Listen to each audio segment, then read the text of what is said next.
happening, guys? It's Boxing Lowdown and I'm back here with another video. Now this is my post-fight review to the big card in Newcastle last night. Bad blood. It was an eagerly anticipated awaited card over here in the UK. Heated rivals Robbie Davies Jr. and Lewis Ritson fought out for the £140. No title on the line, but just in the £140 division. And on the undercard, we also had Ted Cheeseman defending his British title against Scott Fitzgerald. So I'm going to talk about that as well. But let's go on to the main event. Very, very good main event, as we expected. Now, it started off at a frenetic pace, these two. Like, you could just feel the atmosphere. It was electric. The fans were buzzing. Lewis Ritson obviously had his hometown crowd behind him, and the Newcastle fans really turned out for Lewis Ritson, man. I mean, he's so popular over there.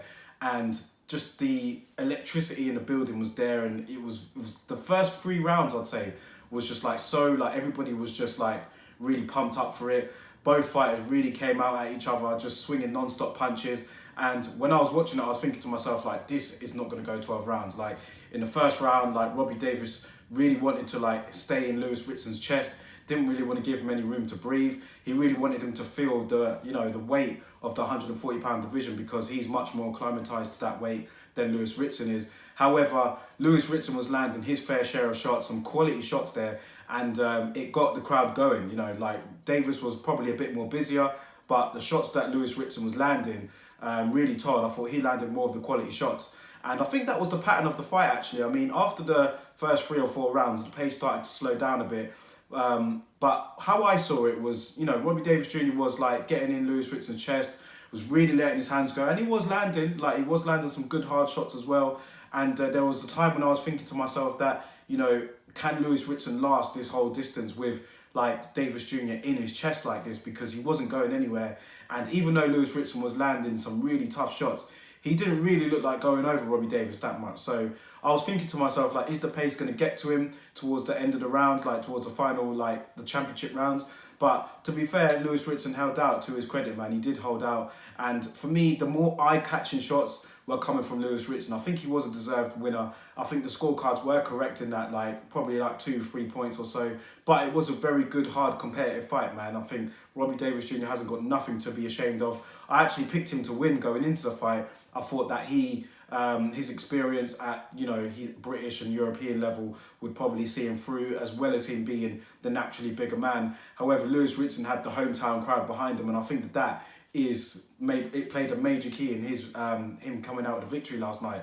I think they really were, in football terms, as you so to speak, the 12th man, and they really did lift Ritson through, because he had to really bite down on that gum shield and throw punches when Robbie Davies Jr. was in his chest like that. So great fight, man, great battle. Good to see them both, show each other some respect towards the end there. And, rematch could possibly be, man. I mean, I'd be open to it. I'd love to see it. But I think Lewis Ritson now has his eyes on the Taylor and Prograis winner, particularly if it's Josh Taylor. If Josh Taylor wins that fight next week, then, St. James's Park, Ritson against Taylor, not far from each other, Newcastle and Scotland, that would be an absolute cracker, man. Taylor would obviously be the favourite, but, I had Davies Jr. as the slight favourite in this one, so you never know. This is boxing at the end of the day, but I thought it was a great fight and a great card for British boxing, man. I'll talk more about that later, but let me talk about the undercard fight as well, the Chief support, because that is where the controversy really lies in Ted Cheeseman and Scott Fitzgerald. Now, going into this fight, I said in my preview, I said that there's really only one way Cheeseman knows how to fight, and that's coming forward.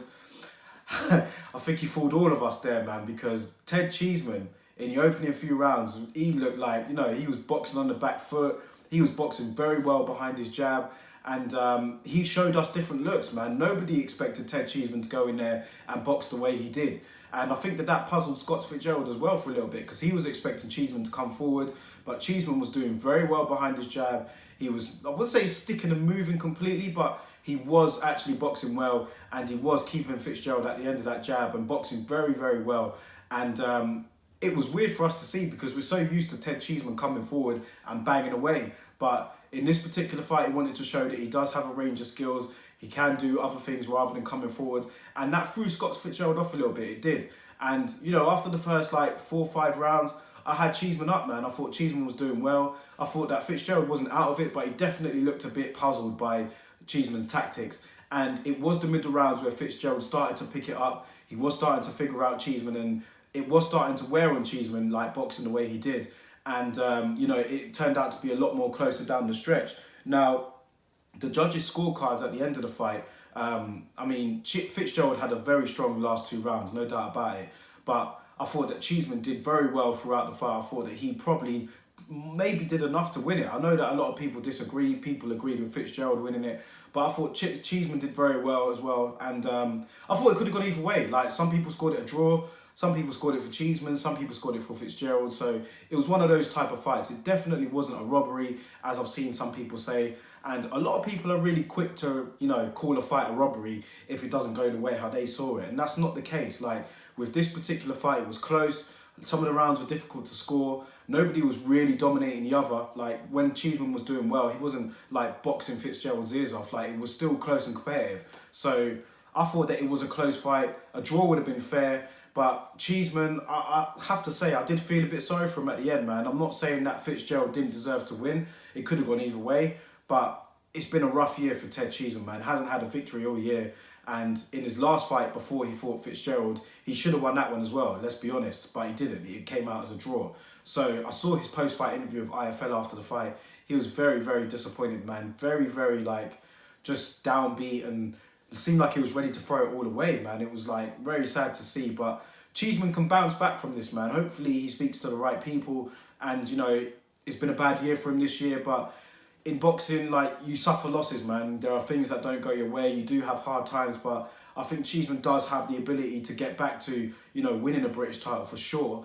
And, you know, mixing it in with the likes of Fowler, because I still think that's a good fight. And you never know. He's only 24 years old. He's still young. He's got loads of time on his side, man. So hopefully this will be a learning experience for him. For Scott Fitzgerald, I mean, like, he's on a high right now. He's picked up the British title. It's looking like he's going to fight Anthony Fowler next. So that would be a big anticipated rematch for sure. Them two don't like each other anyway. So all in all, very good card in Newcastle, man. Also got to saw Martin Bakoli. He looked very good in there, stopping Kevin Johnson. Saw Savannah Marshall in an absolute pointless fight. Did nothing for her career. I know that her opponent came in on short notice, but I was just thinking that throughout. Like, what is going on with, like, this fight ain't going to do anything for Savannah Marshall's development. And I'm one that's really interested and curious to see how far she can go, because she clearly has the talent.